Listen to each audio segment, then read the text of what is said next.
예, 지난 한 주 동안 이슈를 크게 두 가지로 분류를 해서 한번 살펴볼 텐데요. 그중에 하나가 방금 전 말씀드렸던 이 금융시장에 대한 얘기입니다.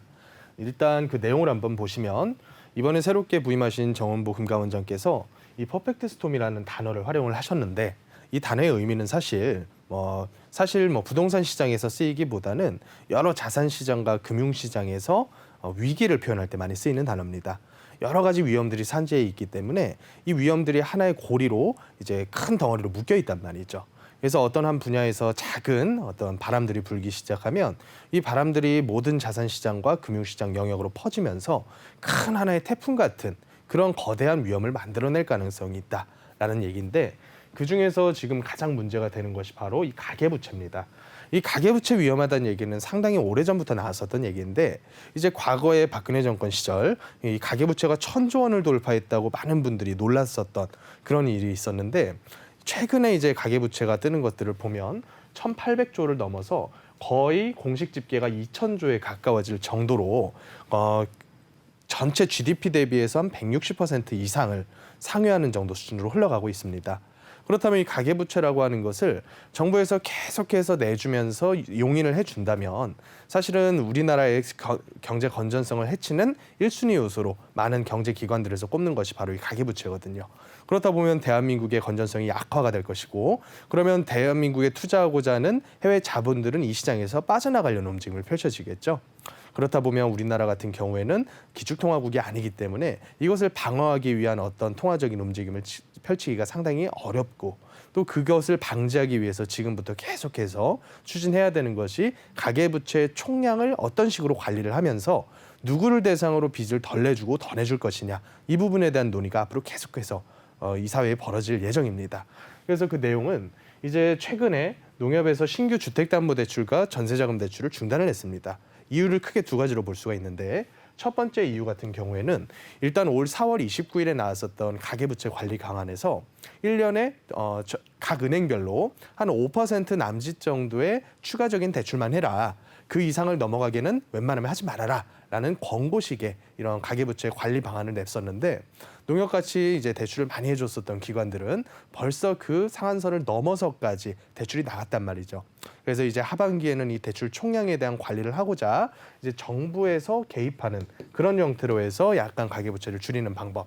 또 두 번째는 우리나라뿐만이 아니라 전 세계의 이 금융의 질서가 되는 국제결제은행에서 작년부터 시작해서 바젤3라는 제재를 도입을 했고 또 은행별로 개인들에게 나가는 무담보대출 같은 위험한 대출 같은 경우는 대출을 해준 만큼의 대손 충당금을 은행 계좌에 상당히 많은 금액을 쌓아놓고 있어야 된다는 거죠. 하지만 이미 대출을 많이 나온 상태에서 앞으로는 이 대출해줄 여건이 상당히 어려워질 것이기 때문에 일단은 멈춘 상태에서 그 추이를 보자 이런 식으로 또 흘러가는 경향이 좀 있습니다. 그래서 이제 농협에서 시작이 된 만큼 우리은행이라던가 SC제일은행 같은 상반기에 이미 대출 실행을 많이 한 기관들이 차례차례 이 대출문을 닫고 있다 이런 기사가 나오고 있고요.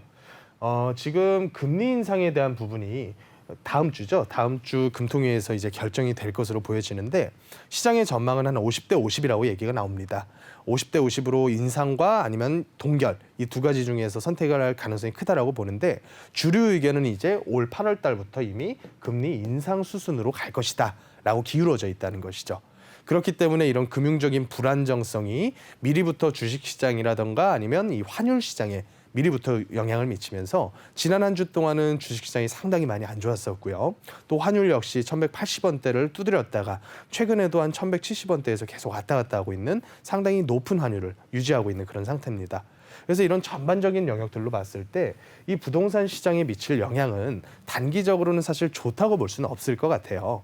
지금 이 사회에 남아있는 수요층을 한번 보면 이 수요층의 매입을 가장 많이 하는 연배를 따져보면 20대 내지 30대가 가장 많고 또 그다음이 40대고 이런 식으로 젊을수록 적극적으로 매수에 뛰어드는 그런 현상이 지금 이 사회에 깃들어져 있는데 이분들이 사실은 대출을 활용하지 않으면 주택 매입을 쉽게 못하는 정도의 연배가 현실이죠.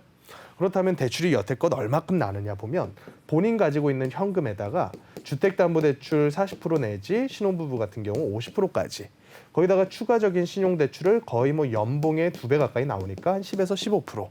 이래서 전체 매입 금액 중에서 60에서 70%까지가 개인 대출을 통해서 이 시장에 참여를 했었는데 그중에서 가장 먼저는 신용대출, 그 다음으로는 주택담보대출에 대한 총량의 관리가 들어가고 있다는 것이죠. 그래서 최근에 이 시장의 분위기는 고가주택 중에서 대출이 나오기 어려운 정도의 15억 초과 부분 거의 거래가 없고요. 그나마 거래가 있는 것은 6억 남짓한 약간 중저가 지역 아파트들. 그래서 서울에서도 아주 외곽 아니면 경기도의 구도심권에 있는 아파트들이 오히려 고가 형태 혹은 인기 많은 강남 일대보다 훨씬 더 거래가 탄탄하게 받쳐주고 있는 그런 게 이제 시장의 현실이라고 보시면 될 것 같아요. 또 한편으로 이런 생각도 해볼 수가 있는데 주택을 매입하기 위한 자금, 차입금이 대출만 존재하는 게 아니겠죠. 일반적으로 이제 전세를 끼고 갭 투자하는 형태로 이 시장에 진입을 할 수도 있는데 여태까지는 전세를 통해서 갭 투자를 하는데 나오는 전세금보다 대출을 맥시멈까지 받아다가 쓸 수 있는 금액이 더 많았다는 거죠. 하지만 대출에 대한 부분이 규제가 들어가게 되면 이 차입금에 대한 수요가 전세 갭 투자 형태의 수요로 몰려들 가능성도 배제할 수는 없다. 다만 이제 최근에는 양도세를 배제받기 위해서 비과세를 받기 위해서는 거주라고 하는 것, 2년 거주 요건이 2017년도 이후부터 시장에 도입이 됐기 때문에 전세를 낀 물건을 찾으시려는 수요가 단기간에 늘어날 수는 있겠지만 지금 상태에서 거주를 2년, 4년 딜레이 시키면서까지 시장에 참여하려고 하는 분은 그렇게까지 많이 늘어날 것 같지는 않다. 그래서 결론적으로는 거래를 상당히 많이 위축시킬 가능성이 크다. 이제 9월 내지 11월까지 이 대출에 대해서 한시 중단을 얘기를 했기 때문에 이 단기간 기간 동안은 반드시 거래는 위축될 수밖에 없는 상태인 거고 그 이후에 대출을 총량을 더 열어줄지 아니면 오히려 더 많은 금융기관들이 대출을 규제하는 쪽으로 방향성이 틀어질지 이 부분은 이제 한번 지켜봐야 될 내용인 것 같습니다. 이제 전반적인 그 큰 틀 속에서는 모든 은행들이 이런 식으로 대출을 쪼이는 쪽으로 가는 게 맞겠지만 최근에는 이 코로나 확진세가 쉽사리 잡히고 있지를 않아요. 매일 1000명대 중반대를 항상 상회할 정도로 확진자 수가 커지고 있는 상태이기 때문에 정책자금 같은 형태로 은행에다가 조금의 이 룸을 좀 마련해 주면서 대출을 더 나오게 할지 이 부분은 추이를 가을까지는 좀 지켜봐야 되지 않을까 이렇게 생각을 좀 해보고요. 또 하나는 이제 정책 뉴스입니다. 이 정책이라고 하는 것이 작년부터 올해 이르기까지 상당히 큰 화두인데 이 정책 중에서 규제책이 계속해서 왔다 갔다 하는 것이 시장에다가 큰 변동성을 가져오고 있다는 거죠. 그래서 종부세에 대한 부분, 또 재건축 2년 거주 의무에 대한 부분, 뭐 이런 부분들이 규제했다가 시장의 여론이 안 좋으면 또 약간 풀어줬다가 이것을 계속 반복을 하다 보니까 정책의 일관성이 떨어진다. 어찌 보면 정치적인 이런 레임덕 기간에 다가워졌기 때문에 이런 부분들이 앞으로 한 1년여 가량을 계속 이 시장을 상당히 많이 힘들게 하지 않을까. 단순히 단기간 동안에만 그칠 일은 아닐 것이다. 이렇게 한번 해석을 해보면 될 것 같습니다. 자, 전반적인 이슈들과 시장의 큰 반응 예상을 한번 해봤는데 이런 상황 속에서 개인의 투자 판단은 또 별도의 문제겠죠.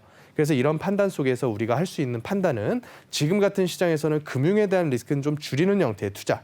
그리고 이런 정책에 대한 민감도가 심해진 시장에서는 정책에서 어떤 정권이 들어오더라도 절대로 놔주지 않고 끝까지 물고 있을 그 증세의 대상은 다주택자 중에서 주택임대사업자를 등록하지 못하고 아파트를 다주택으로 보유하고 계시는 분은 어떤 정권이든지 간에 가장 손쉽게 타겟팅이 되어서 증세의 대상이 될 가능성이 굉장히 큰 투자라고 보시면 될 것 같습니다.